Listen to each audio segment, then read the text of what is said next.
ମୋ ଡାଏରୀର ପ୍ରତିଟି ପୃଷ୍ଠା ମଣ୍ଡିତ ତୁମରି ବର୍ଣ୍ଣନାରେ। କେବେ କେବେ ତୁମର ଦୁଷ୍ଟାମି, କେବେ ଚପଳାମି ତ କେବେ ଦୁଃଖିନୀର ଭାବ। ମୋ ଲେଖାର ପ୍ରତିଟି ଶବ୍ଦ ବୟାନ କରେ ତୁମରି ଭାବନାକୁ, ଜୀବନର କଷଟି ପଥରେ ସଂଗଠିତ ହେଉଥିବା ପ୍ରତିଟି ଘଟଣାକୁ। ରୂପ ଦିଏ ମୁଁ ତୁମରି ସ୍ୱରରେ, ମୋ ଶବ୍ଦ ଗୁଡ଼ିକ ନାଚି ଉଠନ୍ତି ପ୍ରତିଟି ମୁହୂର୍ତ୍ତ ତୁମରି ଛନ୍ଦରେ। ମୋର ଏକାପଣ ଅପସରିଯାଏ ମୋର ସେଇ ପ୍ରିୟ ଡାଏରୀକୁ ଦେଖିଦେଲେ। ଏହି ତ ଖାଲି ଡାଏରୀଟେ ନୁହେଁ, ମୋ ଜୀବନର ଗତିଶୀଳ ଗୋଟେ ଇତିହାସ, ଯେଉଁଠି ସଞ୍ଚିତ ହୋଇଥାଏ ନୀତିନୀତି ପ୍ରତ୍ୟହ ଏକ ନୂଆ ନାଟକ, ଯାହାର ପାତ୍ରମାନେ ଆସନ୍ତି ଆଉ ଯାଆନ୍ତି। କିନ୍ତୁ ମୋର ଡାଏରୀ ନୀତି ଖୋଜେ ମୋଠୁ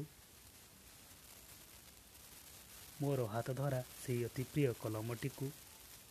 କିଛି କରିବାକୁ ନୂଆ ବର୍ଣ୍ଣନା ତାର ପୃଷ୍ଠଭୂମି ପରେ